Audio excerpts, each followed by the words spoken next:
Life isn't perfect, and neither are we. Nope. But we know how to face our fears. And have some fun. And talk about all the messiest things of life. Like the messiest things. Get connected to yourself, get connected to others, and get connected to the life right in front of you. This is The Connected Life with Justin and Abby. That's me. That's you. And you. Today we're taking a trip down memory lane. Ooh. No singing. I need to create sound effects though for the things that you say. You're not Linda Belcher. Listen, Stop it. I am Linda Belcher and you love her and you love me. Linda, for those of you who don't know, is Linda. Bob's Burgers. See, you're doing it again. Oh my gosh, I'm going to throw you out the window. I believe in singing as many words as I say with my lips. With your lips. Yeah.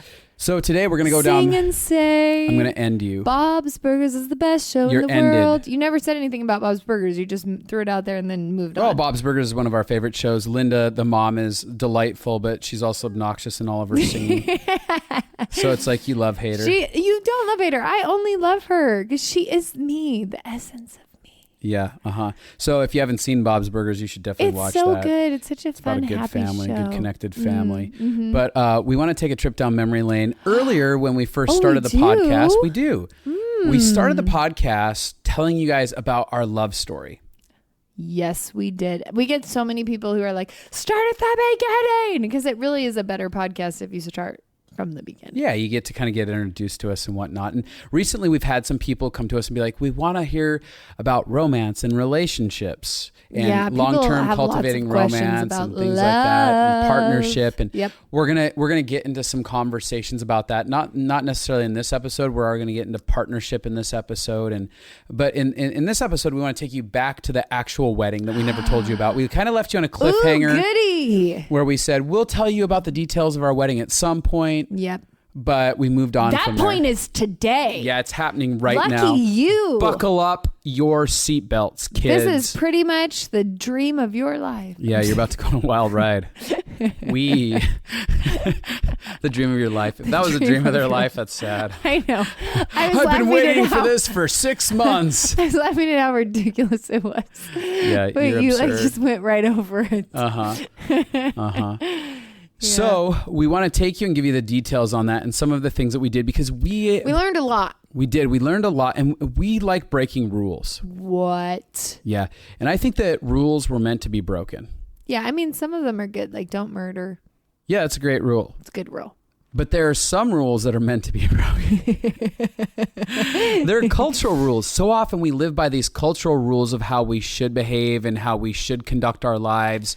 When you say cultural rules, it would be like, oh, in our family, we're never allowed to ask why somebody does something. Or in our family, we're never allowed to share our feelings. Yeah, in our family, this is just what we do. This is what Christmas always looks like. We've never been allowed to break this tradition. And a lot of times, traditions are really fun and valuable because they create nostalgia, connection. They remind us that we're family. They help you feel like you belong. And I actually really do love tradition. But when tradition is used as when it starts squishing the life out of you.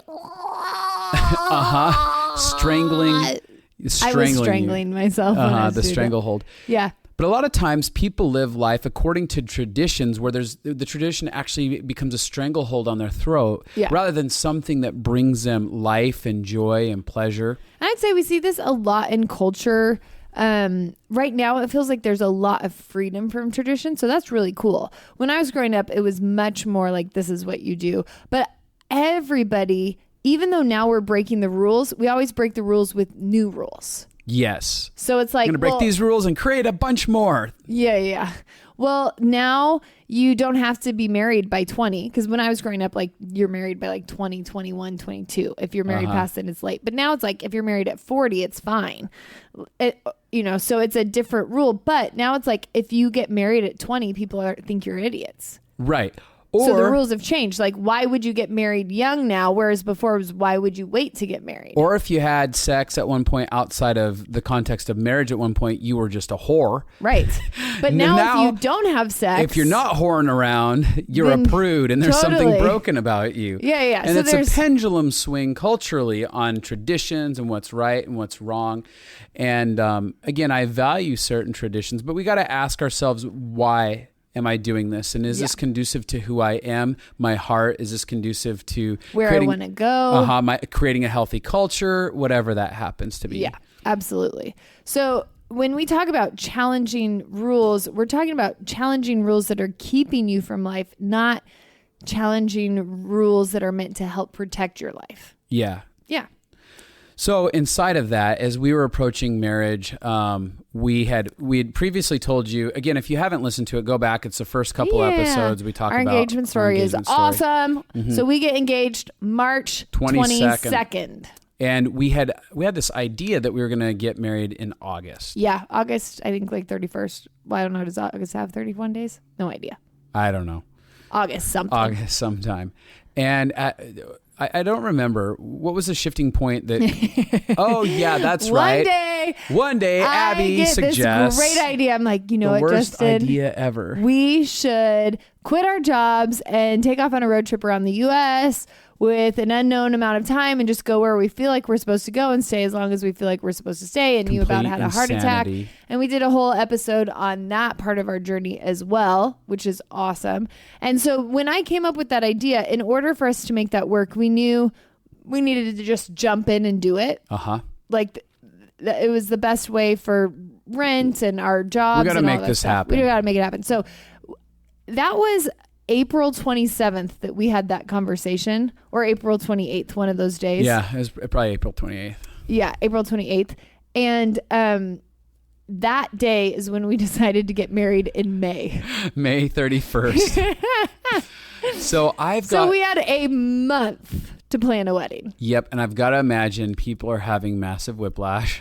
Oh, well, in our lives for reals they did. But you mean the listeners?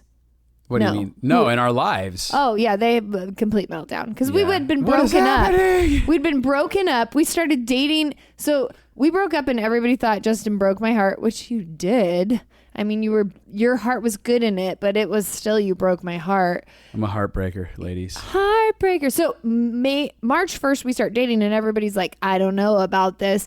And then March 22nd, we get engaged and people are like, what? And then we're like, we're getting married May 31st.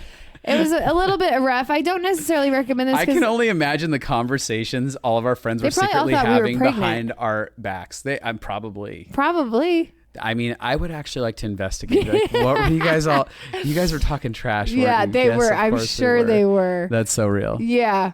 So we have a month to plan our wedding. And so we're like, we got to get on this thing. We got to plan it. And the bummer part is there was lots of people we couldn't have at our wedding because it was such short notice, which is the one bummer. But to all those people who think they should have been invited, I'm sorry. We love you. Yeah. You probably should have been invited. I'm just kidding. So what happens is we start planning our wedding. And as we're planning the wedding, I can feel like something about my soul feels like it's just being devoured by a demogorgon. By a what? For all of those Stranger Things people out there. They know what I'm talking about. But it feels like there's this little monster that's just eating away at my chest suddenly. Soul. Yeah. Our souls are slowly crushing and dying. And we're getting frustrated at each other and butting heads. And we're feeling like we're walking through mud. And we have a month to walk through mud. And we hate our lives. Oh, yeah. Absolutely. And I remember at some point, there was like this... It's a breaking point. Yeah, we're both crying on the floor in fetal position. Well, I think that if I remember right, it felt like it was sending us into some emotional spirals at each other. Yeah. Oh, yeah. We were at each other a little bit. And one of the things inside of relationships, people, when they get at each other, they keep pushing in, just trying to like make something happen. Yeah. And what it begins to do is it only deteriorates the situation further rather than putting pause on stuff and going, why is this so difficult? Yeah. Is it really Abby's? Because a lot of times when you can't figure out what's going on inside of you, you make it about the other person. 100%. And we've talked about blame-free Abby's communication. ruining my life. She has too many feelings. Yeah. If she would just get on the same page as me with this. If she would just choose the same choices as me. Yep. So, but at some point we just stopped, and I was like, "This isn't fun." Wait, can I give you credit? Yeah, give me credit. I'll take it. Because you actually stopped us. I did. You were like, hey, I did. We need to get connected, and we're missing the whole point of this wedding if we're not in partnership. Yeah. And basically we had this conversation where we realized that the way we planned the wedding, it was our first task as a couple. Oh, absolutely. It was our first project. It was our first hurdle, our first mountain to overcome, our first creative endeavor. Which is a side note. A lot of times couples don't get this too much because the woman takes over completely. Right. As a generalization, a lot of women are like, I've dreamed about this day my entire life. I already know what it is. My mom and my sister and I and my best friends, we're planning this. Get out of my way and just make sure you go order these flowers and order this stuff. And the guy's like, okay. Totally. And that works for some people. Totally and if you did fine. That, great. But it is actually an invitation to begin partnership yes. at its foundational level. Yeah. I mean, that's what we vision casted. Like, oh, we have a chance to learn how to work through our differences and try to take two strong personalities and fit them together and figure out how to be on the same page. So instead of seeing it as, and I see a lot of couples, they get so stressed out about the wedding that they're not actually even connected when they get married. No, not at all. They've spent months being disconnected because they think that the wedding is more important than the connection. Mm-hmm. And the wedding is the only point of the wedding is to celebrate the connection. Yep. And it's funny. That's not the only point. It's also like a legally binding thing and your friends can actually agree. There's some points to the wedding. There's some points to the wedding. But however, again, a lot of times I've listened to couples who come out of major things like this and they go, I'm just so glad the wedding was over. Yeah. And they're not saying, I'm so glad we had that wedding. It was so fun, the process getting to it. Yes. And this is what I'm trying to tell people. And we began this so many years ago when we had that conversation was we have to decide the process is the point. Yes. It's not the destination. It's how we have fun. It's how we work through things. It's how we connect. That is the point of planning a wedding. It's not making a wedding turn out perfect. Yeah. You don't have control over making every detail turn out perfect, but you do have control over staying connected and liking each other and being on the same team. And I've actually consulted a lot of couples like as they're going into the marriage process. Mm-hmm. And even recently I had talked to a couple and as it is normally, they're trying to keep everyone happy. Yeah. I want to make sure that my cousins are happy and my mom's happy and my aunts are happy and these friends that are friends of friends happy. Yeah. And everyone wants to take an extra person to the wedding. And so there's the tradition. There's all that pressure with tradition to make it look like something. Right. And as we're sitting down in this process, we start, we're going through all the different traditions. Well, okay. So here's basically my dream for my wedding. So in that conversation when you're like, hey, we're butting heads, we need to get connected. This is a partnership thing. Let's do this together. We're dreaming together. And I am like, okay, well, there's only two things that have ever mattered to me really about a wedding. Like there's all kinds of random extra fluff. But if you boil it down to the two most important things, one was I want to do a tradition that matters. Yeah. Because I went to a million weddings as a kid. I love weddings. They're the best. Love, I love. But so there's a million different traditions. There's the sands that both parties pour together and it creates a new color. And then there's jumping over a broom and there's being tied with a lasso. Maybe glass on the ground. Yeah. And there's unity candles and there's songs and there's communion. There's all kinds of traditions. There's smashing piñatas. There's punching your spouse in the face. That's not one I've heard of. No, that was actually a joke you made a while ago. Wouldn't that be a funny tradition? Get all your frustration out on the wedding day. You never get to do this again. Get your frustration out. Yeah, no. So there's all these traditions, but none of them meant anything to us. So the main thing, one of my main things was, I want a tradition that matters. Yeah. So we started researching. And we came up with all kinds of stuff that did not matter. Yeah, Yeah, we went through every cultural wedding tradition that we could I remember Google. being like, this is all stupid. This is dumb. And it wasn't to us. Hey, I was going to clarify. Yeah. Good, how about you not do that. You do you. Yeah, how about you not correct me for my sake? I'll save him from the stupid stuff he says sometimes that has no context. No, but joking aside, it made, to me, I hated it and thought it was all stupid for my personal life, because I'm like, I don't understand this. This isn't part of my history. This isn't part of my life. I don't care about this. And so all of a sudden we're on this pause with it. Yeah. So we're looking for traditions. We can't find any. And then that's when Justin says to me, he says, what's he say? He says, let's draw this out so loud.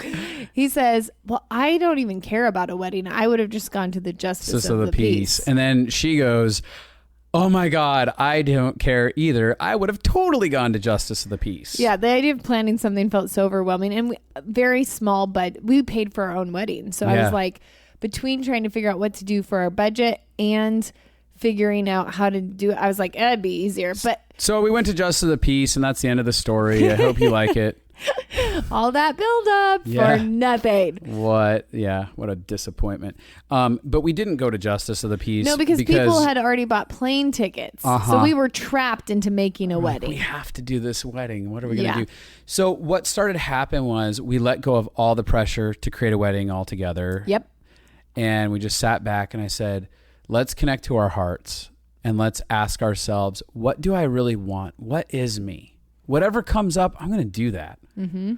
And so I remember for me personally, I had like this desire that at my wedding, I could honor those that loved me enough that I could have the capacity to love Abby and choose Abby. And so I was like, okay, I don't know what that looks like, but I know that I want to create space to honor people for the love that they've poured into my life. Yeah. And I think for me, the first thing that popped in my head when we asked our hearts, like, what is it that we really want? I remembered for years of my life, I would visualize toasting different people at my wedding. Mm-hmm. That's pretty much the main thing I visualized. I visualized other things, but it was the thing that meant the most emotionally to me. I'd imagine toasting like the different people who loved me so well, the different people who helped me get to where I was in life. And so that was like the one thing I could think of that mattered to me. And what's funny, like this is a side note, I remember like the idea of cake. I hate cake.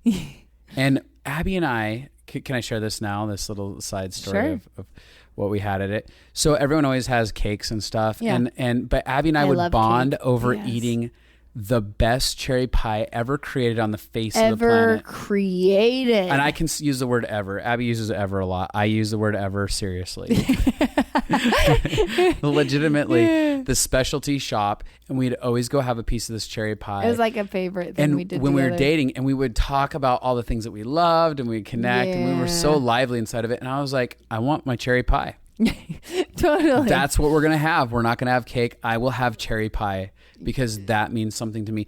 And all these details start flowing in of like, what is it that is us? Yeah, it's funny because it was like choosing a cake was completely overwhelming. Yeah, and for us in that moment. Especially when I didn't like cake. I'm like, ugh, I don't want cake. But so when we started figuring out what is it that we actually want, it's like creativity immediately began to flow. Yeah. All of the places we'd felt stuck and like we didn't know what to do instantly transformed. And so often people are feeling dead inside of their relationships and inside of their life because they're not actually saying, what do I want? And they can't access their creativity when they're pushing. It's like a little kid inside of themselves, and they're shoving this little kid and be like, go over here and do this. The kid's like, I hate the water. I don't want to swim. And it's kicking and screaming. Yeah.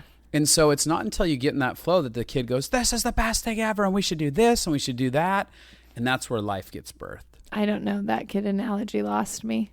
The kid inside of us. Squished over in the corner, but then you get him on the water slide? No, I'm talking about the idea of like say you're telling the kid he has to go jump in the water and go swim, and he's like, I hate swimming. I don't want to swim. And he's scared and he's avoidant. So then you do something besides swimming? What I'm saying in this is that when you connect with that childlike part of you with something that it actually wants to do, because the imagery in my head was a kid who doesn't want to go in a swimming pool and is freaking out. And I'm like, why shove the kid in the swimming pool and make it try and swim when it doesn't want to? It feels like it's going to drown in that situation. Uh-huh. What's the thing you do? The other option is like, what do you want to do, kid? The kid's like, I don't know. I want to go eat chocolate. All right, chocolate it is. Make whatever chocolate you want. And the kid's like, okay. You're a great parent. Yeah. Uh-huh. Whatever. My analogy comes down to this. Is that our lives, our souls, they come alive when we actually are able to hear that part of ourselves. Absolutely. So we decided to plan our dream wedding. We threw out all of the rules, all of the shoulds, all of what has to be done. And we decided we're only going to do things for our wedding that bring us life. And every time that we don't feel life on something and peace is getting stolen, we stopped immediately. Yeah. We're like, hey, I can't get any peace on this. So we're going to pause. We're not going to make this decision. We're going to figure out what's going on. And this actually, and this is why I want people to know that planning a wedding is meant to be it's a part of your foundation as a relationship of how are we going to live our lives. You're starting a culture based on how you do this thing. And so we're planning our wedding, but what we're doing is we're creating a culture. Hey, when we get roadblocked in our lives together, we're not going to keep trying to hit our head against a wall over and over again. We're going to stop. And we're going to figure out where there's actually grace and what we have grace for. Yeah. And we have followed this in our whole life together. When we feel a roadblock, instead of spending a year hitting our head against it, we just find, where is the grace? What's the other thing we're supposed to do? And getting out of the box has brought us so much freedom, and getting out of our ideas of what people think it should look like or how it should be done. Whether it's in business, whether it's in relationships. Yeah. Our life has always looked different, and we always get to where we're supposed to go, though. Yeah. And a lot of people get scared that if I don't follow the rules or the way it's supposed to be done, then I'm going to fail and it's not going to work out. And I just have to just give me the rules so I can play it safe. Yeah. And so part of this conversation is an invitation to become a rule breaker, right? Totally. Start breaking those rules of how you think it should be walked out so that you can actually come alive inside of the process. But that's not just in your own life, it's in partnership with people, especially an intimate relationship. Yeah, I would say like there's so many relational rules that everybody has. Like, this is what this person's supposed to do. This is what I'm supposed to do. This is what finances are supposed to. There's so many rules. And lots of times when something cannot work, changing you don't even have to say breaking the rules. It could be changing your definition of how you think it should look. Yeah. Or how you think it should be. Yeah. Changing that definition can really help bring life. So let me add this to it too. Oh. Inside of relationships, a lot of people feel like this is where I'm going to go to die rather than this is where I'm going to go to come alive. Yeah. And subconsciously, that's why I have so many people in my office, complaining about marriage. And we get down to the bottom of it and they went, oh, deep down inside, I believe this is where I went to die in an unhealthy way. Yeah. Where my soul just gives up and all I do is battle forever with another human being. But when you approach things like, let me put it this way. Marriage for us, at least for me, and I would say I'm speaking for Abby as well, was a gift. It was a gift to actually bring the best parts of me out. And what it did is it made me even question why I do what I do. Because all of a sudden I have someone that's in disagreement who comes from a different cultural experience. Totally. And instead of me being pissed off like, I hate you, you're just like making me stop everything, I start getting into a posture of like, this is an amazing gift. I would have gone on just with the record of life that I'd been living and not actually even figured out what I want, why I want what I want, how I'm functioning, all of this stuff. Well, and I would say me and you both came in with our own rules. Yeah. This is what life looks like. This is what marriage looks like. This is what a wedding looks like. We had our own rules. And so part of the coming together is deciding what rules you want to live by with somebody. Yeah. And so that's what we were doing in our wedding is we were figuring out what rules or culture. What culture is it that we want to create together? Maybe we'll take some of the culture from you and some of the culture from me. Sometimes we'll throw out both of the cultures because our families didn't give us great cultures in one area. And we'll create a new culture. Or sometimes one of us was given, like, I would say I grew up with a lot of compassion in a way that like I brought that to the table. So we came over to that side. You grew up with learning how to get stuff done. So I came to your side on that table. But the idea is finding, like, actually intentionally with your partner, what is the culture of the relationship, of the family that we want to set? Are we actually setting that culture by how we're making choices? Because most people see a wedding not as this is an opportunity to create culture, but as this is a task that we need to do. And a wedding is just an analogy. It could be like, when we have kids, how are we going to do this? When we have to figure out what school to send our kids to, are we going to get at war over that? Or are we going to see that as an opportunity for us to bond and us to grow together? And grow together. Mm-hmm. Big deal. Absolutely. So what you have to understand again is when you start this process of creating your own culture, it will set a fire to the people all around you. It's because you're going to challenge their cultural rules, and it's going to cause them to have to figure out how to get on board with you or what they want to do with that. Yeah. And I'm not talking about obstinate, destructive cultural swings, but like, hey, this is just how I want to create my wedding. I'm inviting you into it. And we're using the wedding as an allegory of a whole bunch of the rest of life, right? But this is where we have to be okay with people not being okay. Yeah. And this is a big part of learning how to be powerful in our lives and love people. But love doesn't mean agreement, and love doesn't mean giving people everything that they want. Yeah. So it's an interesting thing.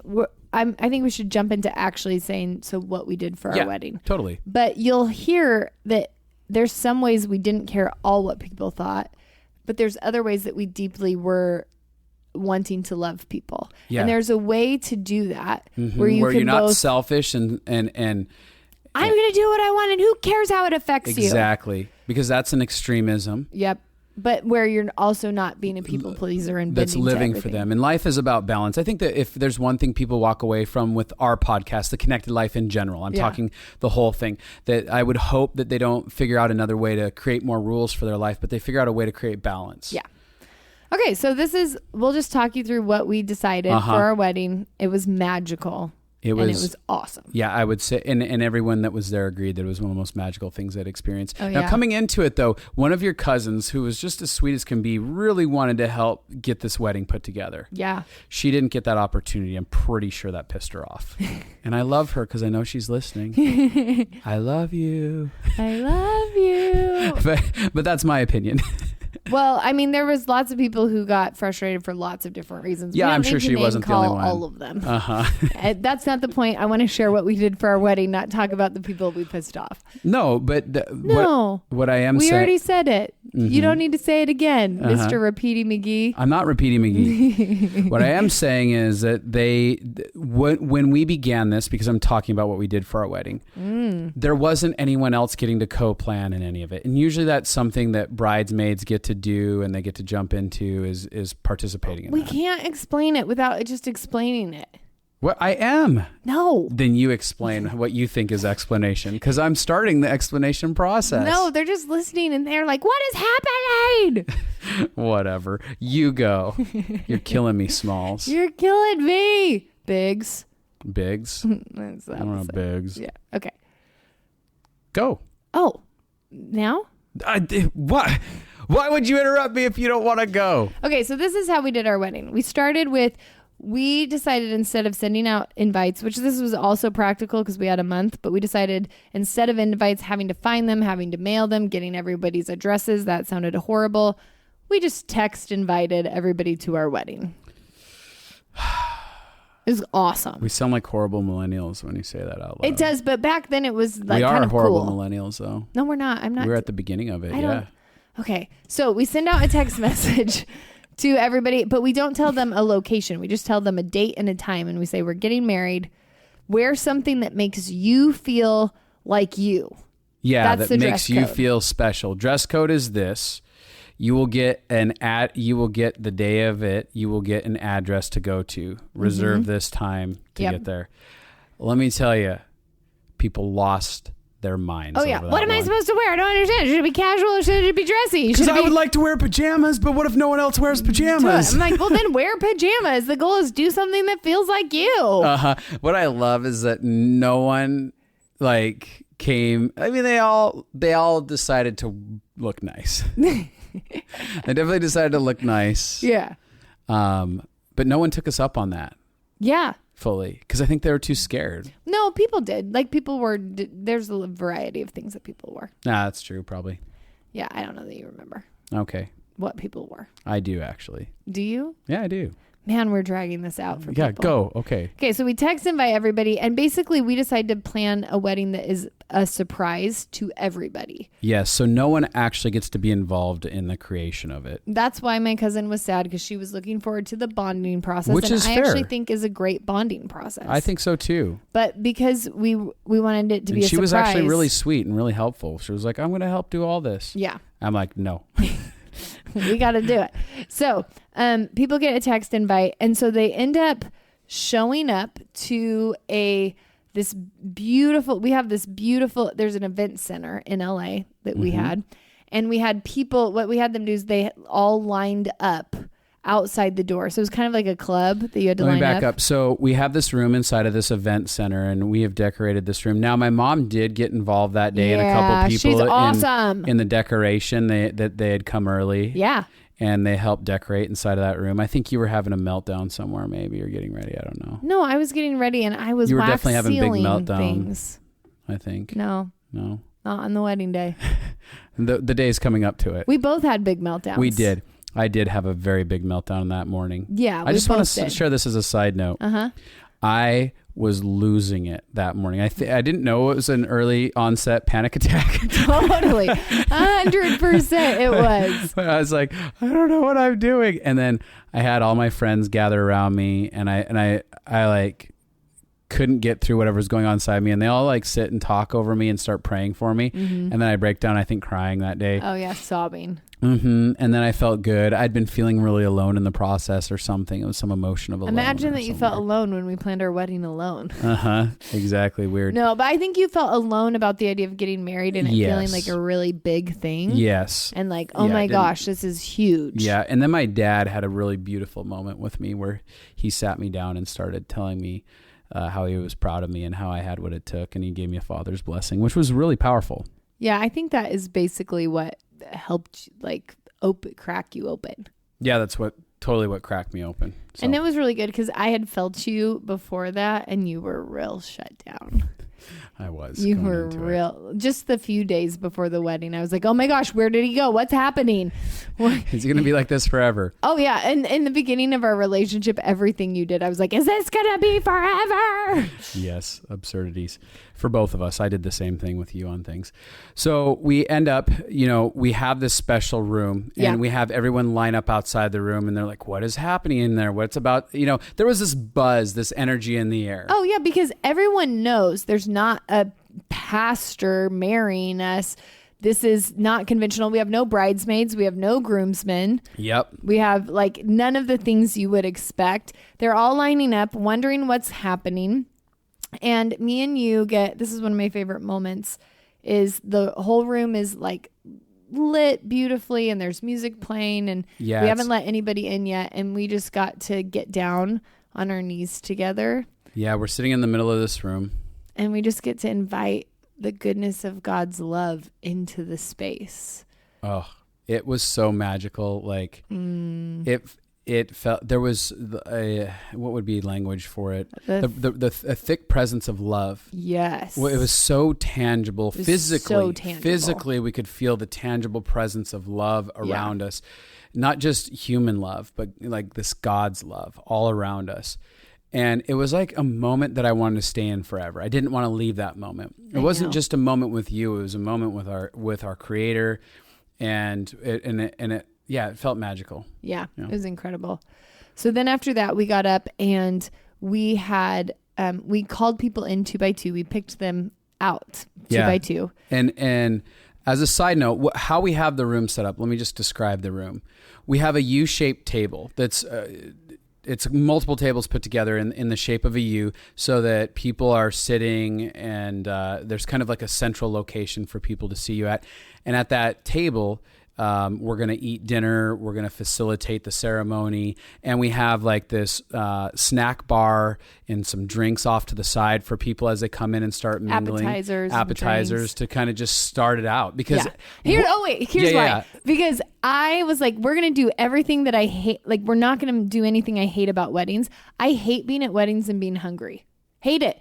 It's the worst thing ever. They always have them at weird times. You're like, why are you torturing me? Get over this. The ceremony's stupid. I'm hungry. You're in the ceremony and you're like, oh my gosh, I'm so hungry. I'm so hungry. I hope this ends. And I'm like, no, I want people to get to enjoy the ceremony. Yep. I don't want them to think about food. I want that. So we literally thought through what are all the things that we don't like and how do we create what we do like? And so food and drinks right away. You get to walk in and you get to be happy. Yep. So that was awesome because as people are trickling in, they're able to do that. But when we took them in 2 by 2, we would open the door, bring 2 in, shut the door. Yeah. And we'd stand there and we'd have an immediate conversation. We had our photographer. He'd take a picture with them. So we got a picture with everyone at our wedding. And then we would tell them why it is that we invited them specifically to be at our wedding. Why we wanted them, why it was important that they were there with us. What's funny is that my friend Sean, he was at the very front of the line and he was always messing with me and stuff. So he's standing at the front of the line and we're like, sorry, Sean, you have to stand over there. And we literally brought everyone past him one by one and made him wait till the end. I think he hated us so much for that at that moment. He did. But the fun thing is all the people on the outside of the door didn't know what was happening on the inside of the room. Oh, yeah, because you just watch. Are they being murdered on the Right. What's happening? Are they alive on the other side? Did they go to a better place? Yeah. So then we bring them all in there and we have them all sit down. They had place settings. They knew where to sit. And so here's another thing. Because I love food, I'm a foodie. I love eating. I love enjoying good food. I hate being hungry. So I'm like, we're starting with a meal instead of the ceremony. Like, it's not going to be like, oh, get through this thing to get to that. It's going to be like, no, we're starting with the good stuff. And so we had my friend. I love gospel singing, and Amazing Grace is maybe one of my all-time favorite songs. Amazing Grace and the Star-Spangled Banner. I mean, it really is one of my favorite songs. It's also a joke, but it's also one of my favorite songs. But so I had one of my really good friends who's a phenomenal gospel singer. She just got up and I had her sing Amazing Grace as the prayer over the meal. Just belts it, yeah. Instead of doing, everybody was, the waiters were crying. Yeah, the waiters who were coming in with the food because they were bringing in trays of food. Yeah, and everybody in the room. They stop and they're just standing there. The whole room, so she's singing she does a few verses. Spontaneously, the entire room erupts in the last verse. Yep. It was unbelievable. It was unbelievable. And you feel this beautiful unification and everything over it. So we end that, and then there's these. Well, then we share. Yeah. I was afraid you were going to skip this Go ahead. part. Justin gets up, and we share why we did our wedding the way we did. And we say it's because... I don't know now. I don't know if I'm going to get this right. You go. Why? Because we wanted to honor the people who loved us enough that we could choose love forever. Yep. So really the night was about celebrating love, not just us, but celebrating all of the love in the room. And it's okay if it was just about celebrating us. But again, for us, part of love should be an inward outward thing. Like as I love myself internally, I'm able to express that outwardly towards other people and love on them. That's what healthy love looks like. And so we began to serve them, and part of loving people is serving them in our eyes, whether it's serving them emotionally, relationally. I love servanthood. I feel like there's so much beautiful humility inside of choosing to serve people instead of just being self-serving. And I thought it was cool. Like we got to connect to everybody because we're getting their meals. We're bringing them to them. I didn't explain that to them. So a tray comes out with all these meals sitting on it. And one by one, we're walking around and handing the meal to the person as the waiter who's actually serving them. Yeah. We served all their guests their food. And it was so fun. And it gave us something fun to do and connective. And I felt like me and you were like a team. Yeah. You know, when you do projects together, it is a certain kind of bonding. So we end up serving them. Everyone gets their food, starts eating and stuff. And it's just kind of magical watching everyone clamor because still the whole wedding becomes this, what's going to happen next? Yeah, because nobody knows. Mm-hmm. Nobody's like, I've eaten before the wedding before. I don't know what is happening. So all of their angry frustrations pre-wedding are probably going out the door at this moment. Yeah. Although some of them I think still have anxiety. They're like, what's happening? So what happened next? Was that the letters? Okay, so after that, we had a couple of our friends who were musicians get up to play music, to play a couple songs.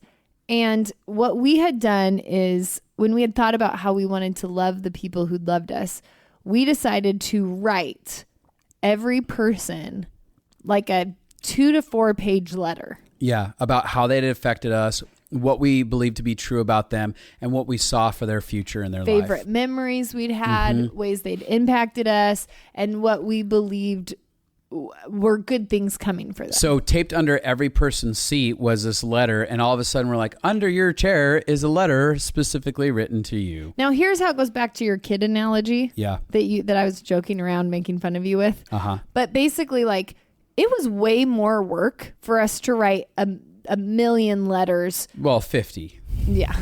It was way 50 more. some letters. It was way more work for us to do that. Yeah, because that took hours and hours and hours of writing those. And it was emotional work. Like, you had to be connected. It wasn't like mindless. No, it wasn't just like, oh, you're cool. One paragraph. It was this deep, like, this is how you were involved in my life and this is how special you are to me. And so this is what I say though. When you are ignited when you feel connected to something, you're willing to do way more work for it. Absolutely. So as soon as we were connected to the purpose of this, that didn't feel exhausting to write all those letters. It felt like liberating, freeing, life-giving. Like we felt so excited about the purpose of it that the work didn't feel hard. Whereas picking out a cake felt too hard for us, but then writing 50 letters didn't. Yep, totally. And so it's that thing of when you're connected to the why, you actually can do really hard work and hard things, but there's purpose that drives you. Totally. And so all of a sudden people start reading these letters and you watch as the whole room is in silence now. Right. And at first everyone's just reading. Yeah. And it's amazing because we're getting to facilitate everything. So it's on our time, how we're doing it. And we're sitting at the head of this table looking around and you watch as people's faces are breaking with tears and then some are erupting with little laughter. I think everybody really starts with laughter because most of the letters kind of had a rhythm. You'd like make inside jokes, you'd tell funny stories. And then you'd get to like the deep heart stuff. So you could literally watch the room. They all start silence. Then there's laughter. Then everyone is crying. There is not one person not crying in the room. Yep. And I'm sitting actually next to my dad and he's just got tears coming down his face. He didn't bring his glasses. Right. And I start reading to him and he's got these tears coming down his face. And it was this beautiful moment of watching like this process between the two of us get to exchange. Yeah. And for me, I was actually holding something behind my dad. So I was holding the music for the musician for one of the things behind my dad. And I can't see his face, but I can just see water pouring down the page, smearing the ink because you can just see the tears dropping down the page. My best friend, I love her. She's a rule breaker, talking about breaking rules today. She didn't read her letter, which I think is hysterical. Every other person read their letter but her because she was like, I want to experience what's happening in the room. I want to see what's happening. And the way that people described it is they were like, I've never been in a room before where every person was feeling the same emotion of love at the same time. Like it was a corporate setting of everyone encountering love. Yeah, it was very sacred. Yeah. Very sacred in it. And so after that, they played, I think, 2 more songs and me and you just danced. And we love it. We're rule breakers. So I love it. I could kiss you as much as I wanted. I didn't have to wait for a pastor to say you can kiss your you may now kiss the bride. Yeah, I know. For me to kiss you. Totally. We didn't have to wait for that. So we were just dancing while the music was playing and people were singing. Yeah. And we had all these like really sacred moments between me and you. Mm-hmm. And then my mom. Wait, I just want to say this. Because we aimed so much at loving people, we actually had so many really deep connected moments. Yeah, because it wasn't just focused on us. They were having an encounter with them over here. And then we got to be part of the intimacy of something that went on that they were part of, but then it was just our own world. Yeah, and the excitement for us of getting to plan this event where we were happy to like share love with people. Yep. Like every time something went well, I think we felt so connected. Like, oh, look at what's happening. Uh-huh. Yeah. Yeah, that was fantastic. So my mom, this comes in. My mom is ordained minister. And so she gets up and we have her kind of do a... Well, she gets up and she just prays. Yeah, she does. Yeah, she's like, let's just all pray. And I loved it. She's like, let's get this whole wedding is supposed to be a representation of God's love. So we're going to fully engage in that. Yeah. And then she just kind of then she sets us up to give our vows. Yeah. And so neither of us had written vows. Yeah. Because again, we were like, what brings us life? Neither of us thought that sitting down and writing vows. No, the idea of pre-writing vows and reading them felt horrible to me. Horrible. And because we'd thrown out all of the shoulds, we're like, we're not going to do what we should do. I was like, I would love to make up vows to you. Yeah. I could do that on the spot. Yeah. So I go first. Yep. And I had good vows. Mm-hmm. And then she went again. Or then she went after me. Sorry. Then I went. Yeah. And okay, honestly, so many people talk to me about my vows. You could actually feel like something happened in the room.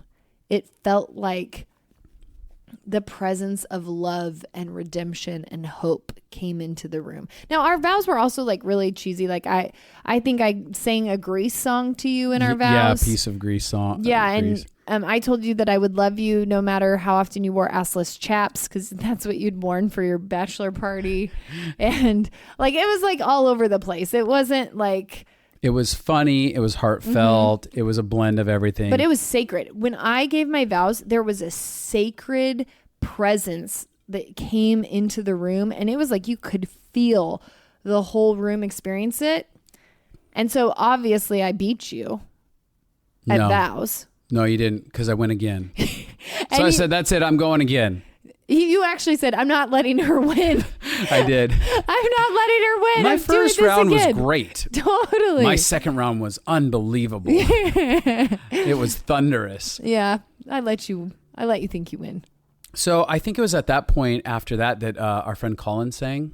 No, he had already sung. Oh, had he sung that before that? All right. Then what happened to wrap this up? Yeah. So then we had everybody have pie. They prayed and they prophesied over us. And then they went and danced because it was a place where there's dancing. And we didn't want to dance. Because we wanted to go do the things we wanted to do. So we took off to our hotel room. And that's it. That's how that ended up going down. Yeah. But inside this process, along the step, there was places for these magic moments to happen because we were busy being present with ourselves.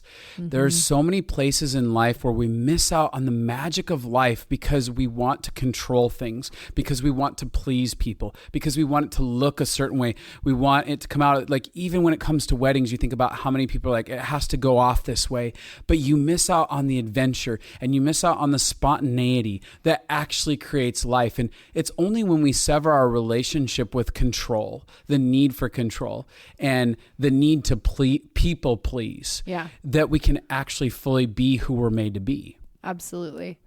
You know, for me, it was really cool hearing the feedback. So many people were like deeply impacted. Yeah. We had couples saying that our wedding was better than their wedding, which was hysterical. They're like, this is like the best wedding I've ever been to. And my wedding was awesome. Uh-huh. But everybody it was this feeling that everybody experienced something very sacred and very life-giving and full of love. Mm-hmm. And there was such a celebration in the room. There was such a tangible feeling of love. And this was our commitment to each other, that we wanted to live our lives learning love. Yeah. Like this was our commitment. And so why not start everything in our life is an opportunity to create culture. We want to create a culture of living a life drenched with love. Yeah. And so it was a great like line in the sand, like this is who we're going to be. This is what we believe. And people in agreement with that over our lives, which was really, really beautiful. And so when I'm counseling people, I've had lots of people have me do their weddings. I have retired from weddings, so don't contact me about that. I do not do weddings anymore.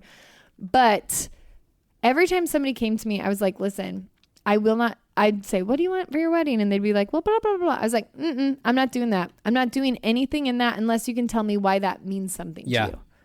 Unless you can tell me why that has value to you. Now, I don't mind traditions. I like traditions. Yeah. That's all I wanted as kids. Have value it has to for you. Be a personal connection to the tradition. And that's what makes weddings meaningful, and personality. I'm like, put your personality in this wedding. It's meant to showcase.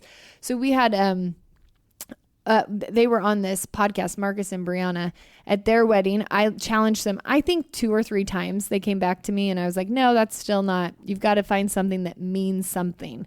And then they found it. They were like, what makes us come alive? What is us that we want to give people a taste of?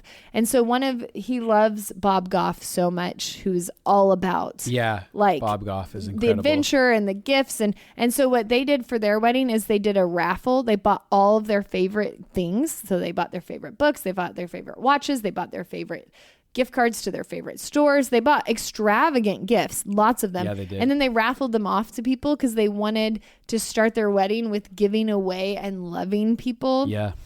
And I don't think it has to be about loving people. We've also had people that find really cool ways to honor family members who are deceased and no longer there, where like the whole room gets to celebrate in a sacred moment of how they're choosing to honor. So it really doesn't matter what you do. Like my best friend Pizzi, it was a much more traditional-ish wedding than ours.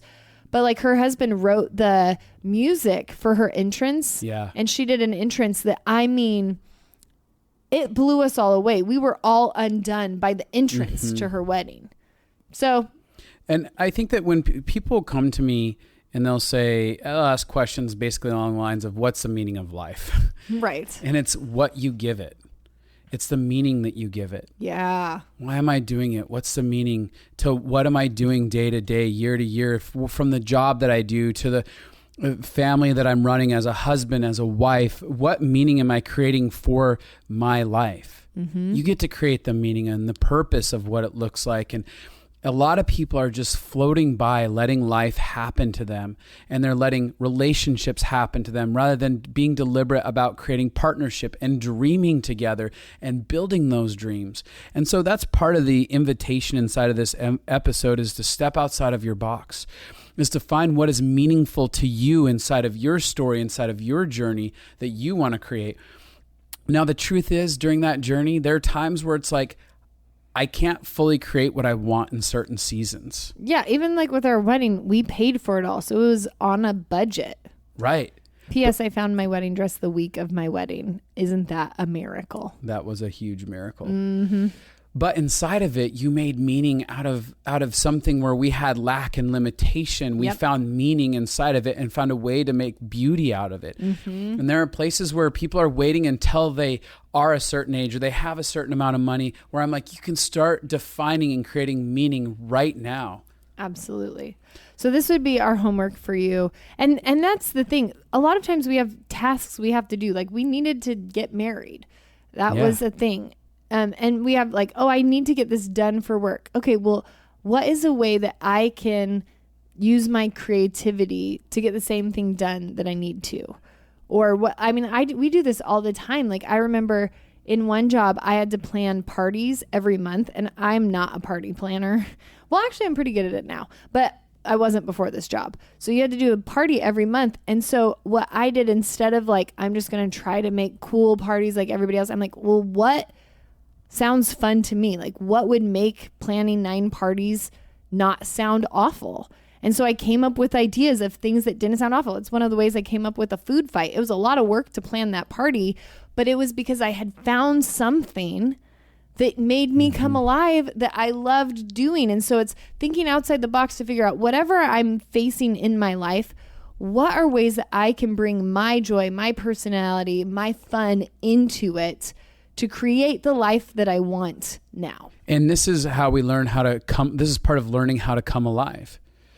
And this is what it is to be powerful. Like, we've had conversations about what it is to be powerful. When we deliberately engage life in these ways, and we dream in these ways and create in these ways, is where we're being powerful. We're not just being passive.